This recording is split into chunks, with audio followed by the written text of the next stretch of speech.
উত্তরপ্রদেশের বিভিন্ন জেলায় প্রায়শই মেয়েদের নিখোঁজ হওয়ার খবর আসছিল। এটি ২০১১ সালের ঘটনা। চারিদিকে শুধু এই বিষয় নিয়ে চর্চা চলছিল যে মেয়েরা হঠাৎ করে কোথায় নিখোঁজ হয়ে যাচ্ছিল। একবার কেউ নিখোঁজ হলে সে আর ফিরে আসতো না। ঠিক এই সময় একজন দক্ষ অফিসার এসপি পদে একটি জেলায় পোস্টিং পান। নাম মীনাক্ষী যাদব। এদিকে আইজি স্যারের ওপরও চাপ ছিল যে দ্রুত এই সমস্যার সমাধান করতে হবে। তিনি ২৪ ঘন্টা পুলিশকে এলাকা টহল দেওয়ার নির্দেশ দেন, কিন্তু কোনো ফল হয়নি। এরপর মীনাক্ষী ম্যাডাম একটি ঝুঁকিপূর্ণ সিদ্ধান্ত নেন। তিনি নিজেই এক যৌনকর্মীর ছদ্মবেশ ধারণ করে উত্তরপ্রদেশের একটি হাইওয়েতে দাঁড়িয়ে পড়েন। আর তারপর এমন একটি ঘটনা ঘটে যে পুরো চক্রটি তার ফাঁদে ধরা পড়ে। কিন্তু কিভাবে? মীনাক্ষী যাদব আসলে কি করেছিলেন? মেয়েরাই বা কেন নিখোঁজ হয়ে যেত? চলুন পুরো ঘটনা জানি। তবে গল্পটি শুরু করার আগে আপনাদের অনুরোধ, ভিডিওটিতে একটি লাইক দিন এবং আমাদের ইউটিউব চ্যানেলটি সাবস্ক্রাইব করুন। এটি উত্তরপ্রদেশের একটি জেলার ঘটনা, যেখানে এসপি মনোজ শর্মা দায়িত্বে ছিলেন। কিন্তু সেই এলাকায় প্রায় প্রতিদিন কোনো না কোনো মেয়ে নিখোঁজ হয়ে যেত। মেয়েদের পরিবারের লোকেরা থানায় অভিযোগ করতেন। থানার অফিসাররা তাদের মতো করে তদন্ত করতেন, কিন্তু কোনো লাভ হতো না। নিখোঁজ মেয়েরা আর ফিরে আসতো না। নিখোঁজ হওয়ার ঘটনাগুলি বাড়তে থাকায় মেয়েদের পরিবারের লোকেরা থানায় বারবার আসা যাওয়া করতে থাকেন, কিন্তু কোনো সমাধান পান না। এদিকে মানুষের ধৈর্যচ্যুতি ঘটতে থাকে। অবশেষে একদিন জনতা রাস্তায় নেমে প্রতিবাদ শুরু করে। পুলিশ হায় হায় স্লোগান ওঠে। এই পরিস্থিতিকে আরও জটিল করে তোলে বিরোধী দলের নেতারা, কারণ তারা সাধারণত এমন আন্দোলনকে উস্কে দিতে ওস্তাদ। জনরোষ বাড়তে থাকায় মুখ্যমন্ত্রী পর্যন্ত এ বিষয়ে সরাসরি জড়িত হয়ে পড়েন। তিনি উচ্চ পর্যায়ের অফিসারদের চাপ দেন। আইজি এবং ডিআইজি স্যাররা এসপি ও থানা অফিসারদের ওপর চাপ সৃষ্টি করতে থাকেন। এসপি মনোজ শর্মা সমস্যাটিকে গুরুত্ব দিয়ে দেখতে শুরু করেন এবং থানার প্রতিটি স্তরের পুলিশকে যথাযথ তদন্ত করার নির্দেশ দেন। তবুও কিছুই বদলায় না। মেয়েরা নিখোঁজ হচ্ছিলই। ধীরে ধীরে পরিস্থিতি এতটাই খারাপ হয়ে যায় যে মুখ্যমন্ত্রী নিজে এসপি শর্মাকে ৫ দিনের মধ্যে এই ঘটনার সমাধান করতে বলেন, না হলে তাকে ইস্তফা দিতে হবে। সব রকম চেষ্টা করেও কোনো সূত্র না পেয়ে এসপি মনোজ শর্মার বদলি হয়ে যায়। এবার দায়িত্ব পান মীনাক্ষী যাদব। তিনি এক সাহসী, সৎ এবং বুদ্ধিমতী অফিসার হিসেবে পরিচিত। দায়িত্ব নেওয়ার পর মীনাক্ষী ম্যাডাম প্রথমেই জনতার সামনে আসেন এবং তাদের শান্ত করেন। তিনি বলেন, আমি নিজেও একজন মেয়ে। আমি বুঝি আপনাদের কষ্ট। আপনারা একটু ধৈর্য ধরুন। আমি এই ঘটনার তদন্ত করব এবং খুব তাড়াতাড়ি এর সমাধান করব। তবে জনতা এত সহজে শান্ত হতে চায়নি। তারা বলছিল, ম্যাডাম আর কত ধৈর্য ধরব?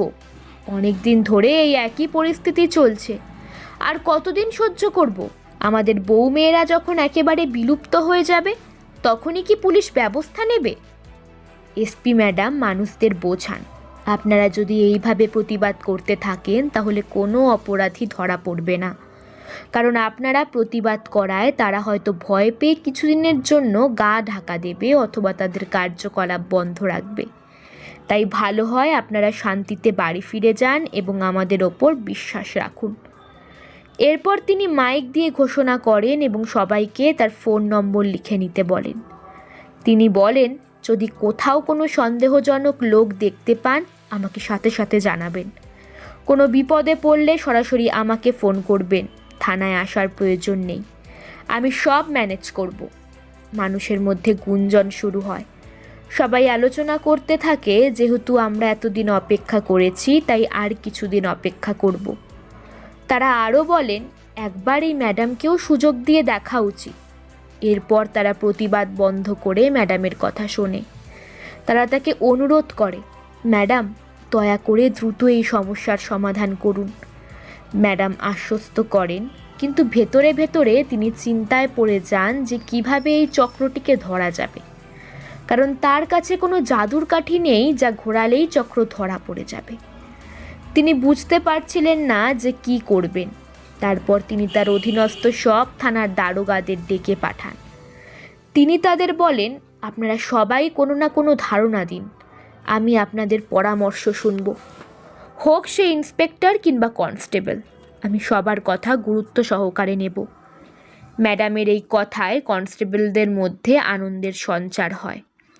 তারা গর্ব অনুভব করে যে এসপি ম্যাডাম তাদের সম্মান দিচ্ছেন।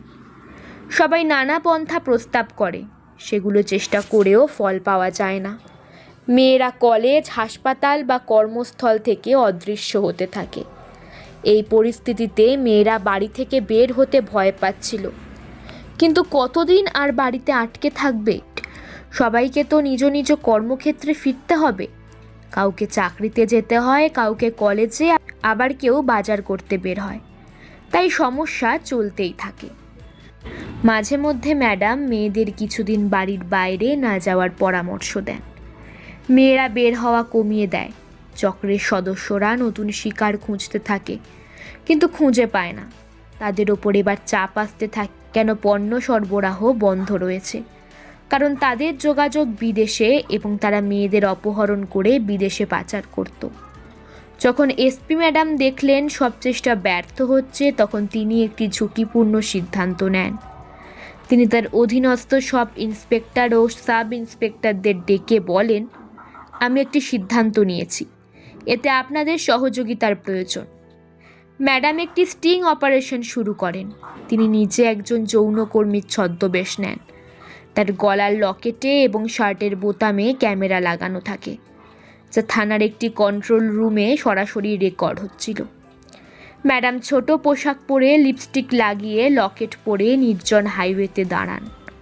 চক্রের এক গুপ্তচর খবর দেয় হাইওয়েতে একটি মেয়ে দাঁড়িয়ে আছে। একজন সদস্য এসে ম্যাডামের সাথে আলাপ শুরু করে। ম্যাডাম টপ ল্যাঙ্গুয়েজে বলেন 1000 টাকা লাগবে। পুরুষটি তাকে বাড়িতে নিয়ে যাওয়ার শর্ত দেয়। ম্যাডাম রাজি হন। কন্ট্রোল রুম থেকে লোকেশন ট্র্যাক করা হচ্ছিল। পুরুষটি ম্যাডামকে পানীয় দেয়। এই পানীয়তে নেশাদ্রব্য মেশানো ছিল, তবে ম্যাডাম তা ফেলে দেন এবং অজ্ঞান হওয়ার ভান করেন। পুরুষটি চক্রের সদস্যদের ফোনে জানায়, আজকের পণ্য খুব ভালো, বিদেশে দ্বিগুণ দাম পাবে। ম্যাডাম সমস্ত কথা রেকর্ড করেন। পুলিশ ঘটনাস্থলে পৌঁছে পুরো চক্রটিকে ধরার প্রস্তুতি নেয়। তখন সেই ব্যক্তি বলে, ঠিক আছে, আমাদের বাড়িতেই নিয়ে এসো। এরপর চক্রের আরও 4 জন দ্রুত গাড়ি নিয়ে সেই বাড়িতে পৌঁছে যায়। এদিকে ম্যাডাম তখনও অজ্ঞান হওয়ার অভিনয় করছিলেন। এরপর আরও 4 জন এসে নিজেদের মধ্যে টাকার লেনদেন করে ম্যাডামের কাছে যেতেই ম্যাডাম জোরে লাথি মেরে একজনকে দূরে ফেলে দেয়। এরপর তিনি লাফিয়ে উঠে দাঁড়ান এবং স্টাইলে তার পিস্তল বের করে সবাইকে লক্ষ্য করেন। তিনি বলেন, যদি নড়াচড়া করার চেষ্টা করো তবে আজ পৃথিবী থেকেই বিদায় করে দেব। সবাই ভয়ে হাত তুলে দাঁড়িয়ে যায়। এই দৃশ্য কন্ট্রোল রুম থেকে সরাসরি দেখা হচ্ছিল।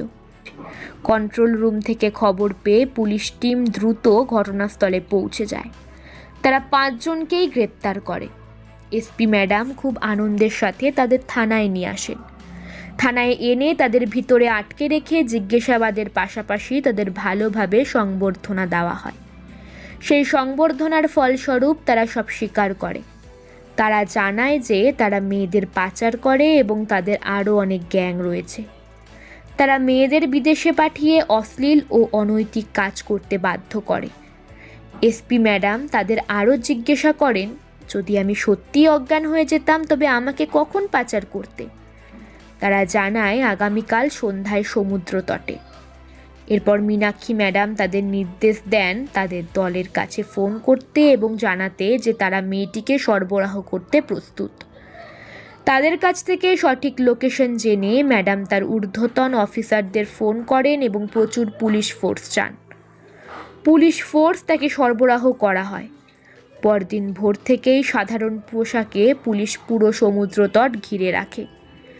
যখন চক্রের সদস্যরা সেখানে উপস্থিত হয় তখন পুলিশ চারদিক থেকে তাদের ঘিরে ফেলে এবং গ্রেপ্তার করে।